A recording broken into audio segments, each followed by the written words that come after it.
આવડો છે બોલો માલિક. આ હવારે હું ભાઈ શર્ટ લઈ ગયો હતો ને, હાજી હાજી. એમાં આપણે શર્ટ બદલાવાનું. હા શું વાંધો પડે, મેચિંગ આવી દીધું પેટું. એમાં ઘરે ગયો ને તો પછી લાઇટ ડાર્ક શર્ટમાં થોડુંક કલરમાં થોડુંક લાઇટ ડાર્ક થઈ ગયું. એવું થયું ઘરે લાઈટ ઓછી હોય ને છે માટે કાંઈ વાંધો નહીં, બતાવવાનું બધે એક એકમાંથી મેચિંગ કરવું છે ને. હા હા એ જ પેન્ટ. તો ભાઈ મેં તમને આ બતાડ્યા હતા સવારે, જો એ 4 કલર સારા હતા. જો કેમ કે બ્લેકમાં તો તારી મેચિંગ આવે ને છે.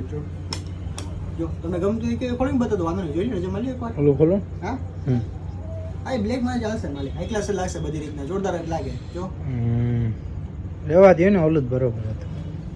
બદલાવું તો બોલે ને, વાંધો કોઈ ટેન્શન નથી યાર, એ ના, વાલા ના. કલર છે. એ જ સારું હતું. હા ને મેં તમને કીધું ભાઈ બ્લેક માટે પરફેક્ટ મેચિંગ આવશે. સમજ્યા છે? આ વસ્તુ કેવી છે, લાઇટિંગ વધારે હોય ને, શાઇનિંગ વધારે મળતી હોય, બાકી ઘરે જાવ તો કલર સેમ જ રહે, કે ફેર ન પડે કલર માલિક યાર. ચલો આજ રાખો ને ફાઇનલ ને. હા ફાઇનલ ફાઇનલ. સોરી હો ભાઈ તમને હેરાન કોઈ કર્યા. વાંધો નહીં માલિક યાર. ચલો આવજો હજી ચક્કર મારતા હા. રહેજો. Thank you.